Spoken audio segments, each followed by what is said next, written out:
had this big goal for reading books in 2018, but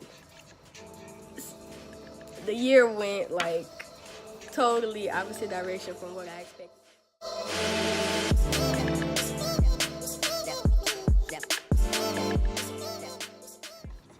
Hi everybody, welcome back to my channel. If this is your first time here, my name is Elena and I'm a holistic health and wellness coach. Here on my channel we talk about things like plant-based eating, self-care, and overall holistic wellness. So if that's something that interests you, go ahead and subscribe so that you don't miss any more videos. Today, this video, I want to talk about reflecting, and with the new year approaching, today's New Year's Eve while I'm recording, so tomorrow's New Year's, and in honor of that, I want to just reflect on the past 12 months and like the lessons that I've learned and the things that I want to take into the new year.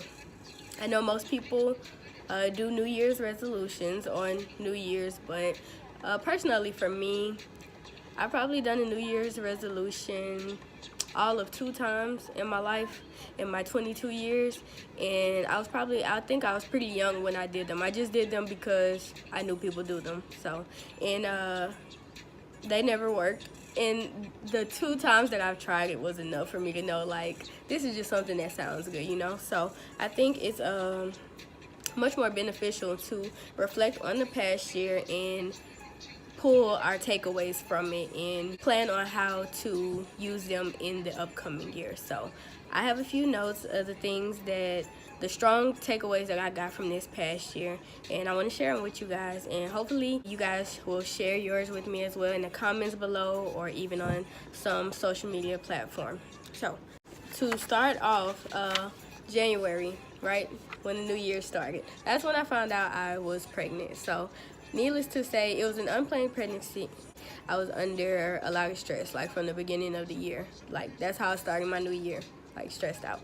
But it taught me a lot, and the main thing being operating under stress. So I remember thinking, like, in that moment of stress, like, wow, so this is what stress is like. Like, I thought I'd been stressed out before, but I hadn't. Like, that's what the peak of like my stress in my 22 years, that's when it happened, January of this year. So operating under stress, because it's not like, I mean, we can, but it's not beneficial to anybody if we just break down when a stressful situation occurs. There's still things that need to be done. You still have to go to work. You still have to go to school if you do school. You still have to be present and show up for yourself and others. So that was a big thing that from the beginning of the year I started working on and like really coming into that practice. So operating under stress, number 1. Another thing that I learned, which if you follow me on Instagram or any social media, Twitter, then I feel like my progress has really shown over this past year, but the importance of self-care, which is part of the reason why I started this YouTube channel in the beginning. But I learned the importance of self-care this year. At first, I was one of the people who thought that it was face masks and manicures and pedicures and like all the superficial stuff, which that is a part of self-care, but that's a very small part of self-care. I knew about journaling, and I journaled sometimes. I knew about meditating, kinda, and I knew about yoga and all this and that, but I only knew about those things. I didn't see the importance of them and how grounding it is to take up those practices and really keep them going in my life until this year. So that is one thing, journaling. I went home for a few weeks with my daughter, and I didn't bring my journal, and it wasn't until then that I realized, like, wow, this is a part of this is part of my ritual. This is a part of my self-care. This is what I need to keep myself grounded, to reevaluate things that I'm doing and things that's going on around me, and to just meditate and brainstorm and things like that. So the importance of self-care became very apparent to me in 2018, and I'm very grateful for that. The next thing, the importance of guarding my energy and putting myself first. Guarding my energy, when I say that, I mean people's energies are contagious, pretty much. So being careful of the energies I have around me when it comes to people. And y'all know what it's like to be around someone who's like always negative, or someone who just doesn't have like good energy to put out into the atmosphere or whatever. So I really learned about how easy it is to take on someone else's energy, to take on someone else's mood, and it's not healthy, right? So if we do not have control over that, if we do not see that it's even possible in the first place, then it's very easy to get caught up to let your mood be dictated by the mood of someone else around you. So that's another thing that I learned, was the importance of guarding my energy and putting myself first. When I say putting myself first, I mean considering myself before I consider others. And this is not like 100% of the time kind of thing, but just the way I am, I'm always considering other people. And I'm sure some of you guys are like that too, where you always consider the people around you, whether they're your friends or family or whatever. But sometimes it's very important to consider yourself before anyone else, because as I said in a previous video, and I'm sure that you guys have heard before, that you cannot pour from an empty cup. Meaning, if you do not fill yourself up with good things and positive energy and whatever it is that you need to keep you going, then you can give to someone else, but it's going to run out.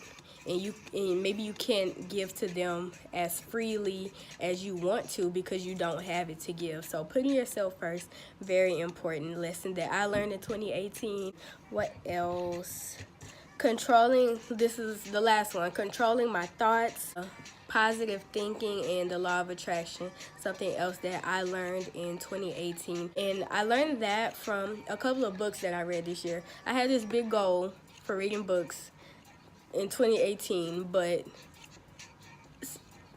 the year went like totally opposite direction from what I expected. So I didn't read all the books that I intended to, but I did read some really good ones, and that was we're not gonna count the Gucci we're not gonna count the Gucci Man book, but it was good, but it didn't really teach me anything. But I listened to The Secret on the audiobook by Rhonda Byrne, I think is her name. I read Think and Grow Rich, which is also a very good one. And there's another one. The Power is like the sequel to The Secret. In addition to that, the podcast that I picked up, all of these fed into like my growth and knowledge about controlling your thoughts, positive thinking, and the law of attraction. So the podcast that I picked up over the year is the Hey Girl podcast, Brown Girl Alchemy, Black Girl Bravado, and a YouTuber, Earth Mama Medicine. She doesn't do a podcast, but she's a YouTuber who has been very like helpful to me in this past year. And so, yeah, controlling your thoughts. Pretty much all three of those things go hand in hand, controlling your thoughts and the law of attraction. And it's just basically saying that whatever you put out is what you'll get back. So whatever you put out into the universe is what you attract to yourself. So if you put out negative thinking or negative actions about certain things and certain people, then you receive that stuff back. And it sounds simple, but it's not until you start considering it even when you speak. Negative speech, negative thinking, and negative action. So all of those things, it's kind of like our minds automatically go to a negative place. Like I know some people will say like, what is it, hope for the best but expect the worst, just so that you're not let down. And I understand that, but at the same time, it's not really a healthy way of thinking and going about things. So it's much better to hope for the best, expect for the best, and really speak those things out into existence. So that is the last thing. These are just like little bullet points. I know over 12 months that I've learned much more, but in a like synopsis, those are the things. I think it was 4 things. Those are the 4 things that 2018 taught me. Not only did it teach me those things, but I'm going to carry them over into 2019 and really build on all of those things that I learned in I hope you guys learned from this video. I really would like to know whatever things 2018 taught you.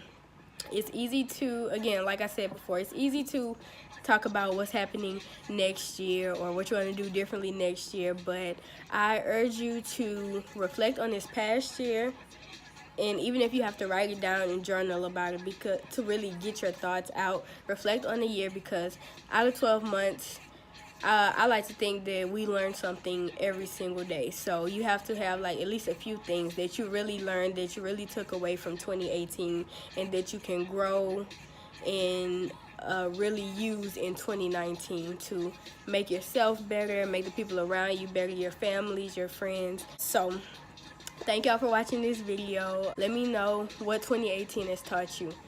If you don't follow me already on social media, you can follow on Instagram, Trust Your Process LLC, for daily quotes, Manifest Monday, YouTube Tuesday, Wellness Wednesday, things like that. And you can follow me on Twitter at Trust Your Process as well. Thank y'all so much for watching this video. Don't forget to subscribe and like and comment and share and all that good stuff. Thank y'all for watching.